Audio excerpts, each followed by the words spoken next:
দেখুন, বিজেপির গুন্ডাদের আক্রমণে এই ঘটনা ঘটেছে এবং আমরা প্রথম দিন থেকেই এসে যেটা বুঝতে পারছি তমলুকে শুভেন্দু অধিকারীর নেতৃত্বে ভারতীয় জনতা পার্টি একটা সন্ত্রাসের পরিবেশ তৈরি করে জেতার চেষ্টা করছে। যবে থেকে ওরা বুঝতে পেরেছে পায়ের তলার মাটি দুর্বল হয়ে গিয়েছে, যবে থেকে ওরা বুঝতে পেরেছে তমলুক সিট হাতের বাইরে বেরিয়ে যাচ্ছে, তবে থেকে একটা সন্ত্রাসের গেম প্ল্যান মহিষাদল থেকে ময়না, নন্দীগ্রাম থেকে হলদিয়া সর্বত্র তারা চালাচ্ছেন। এবং ইতিমধ্যে আমরা যবে থেকে এসেছি শেষ আড়াই মাসে কমপক্ষে হলদিয়াতে আমাদের 200 থেকে 250 কর্মী আক্রান্ত হয়েছেন একের পর এক ঘটনায়। কোনো দিন কারোর মাথা ফেটেছে, কোনো দিন কারোর মা বাবাকে ধাক্কাধাক্কি করা হয়েছে, কোনো দিন কাউকে বাড়ি ছাড়া করা হয়েছে। এই মুহূর্তেও দাঁড়িয়ে নন্দীগ্রামের 270 থেকে শুরু করে 284 নম্বর বুথ পুরো সন্ত্রস্ত হয়ে রয়েছে। তৃণমূল কংগ্রেস কর্মীদের তাড়ানো হচ্ছে, আমাদের 2জন বুথ এজেন্টকে তুলে নিয়ে যাওয়া হয়েছে, তাদেরকে কোথায় গায়েব করে দেওয়া হয়েছে আমরা এখনও পর্যন্ত জানি না। আমি যেখান থেকে খবর পাচ্ছি শুধু তাই নয়, একটা বুথে আমরা ইতিমধ্যেই খবর পেয়েছি যে যিনি প্রিসাইডিং অফিসার তিনি উঠে ভোটারকে দেখিয়ে দিচ্ছেন যে কোথায় ভোট দিতে হবে। ঠিক আছে, এটা ঘটেছে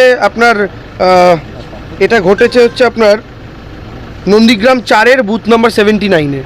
এটা আমরা পুলিশ জেনারেল অবজারভারকে হোয়াটসঅ্যাপ করেছি এবং আমরা যাবতীয় যা ঘটনা আমাদের কমপ্লেন চলছে ইতিমধ্যেই। তবে আমরা বিশ্বাস করি টুকলি করে পাস করা যায়, কিন্তু টুকলি করে ফার্স্ট হওয়া যায় না। শুভেন্দুবাবু বৃথা চেষ্টা করছেন। কোথায় অপহরণ করা হয়েছে আরও 2টো বুথে, আমাদের কাছে এই জাস্ট সিঁড়ি দিয়ে নামার সময় খবর এলো, আমি ডিটেলস খবর এলেই আপনাদেরকে জানাচ্ছি। সেই জায়গাতে আমাদের অল্টারনেটিভ বসানো হয়েছে আমাদের, এবং আমরা সেটাও পুলিশকে ইনফর্ম করেছি। সোনাচূড়া থেকে সবচেয়ে বেশি, সোনাচূড়া থেকে গত দুদিনে প্রচুর ভোটার কার্ড কেড়ে নেওয়া হয়েছে, আধার কার্ড জমা নিয়ে নেওয়া হয়েছে। প্রত্যেককে বলা হয়েছে যে যদি বাঁচতে চান জমা দিয়ে দিন, রবিবার সবাই ফেরত পাবেন। এরকমভাবে হুমকি দিয়ে প্রচুর লোকের জমা নিয়ে নেওয়া হয়েছে। গোটা সোনাচূড়া সন্ত্রস্ত এখনও পর্যন্ত, কর্মীদের আটকানো হয়েছে।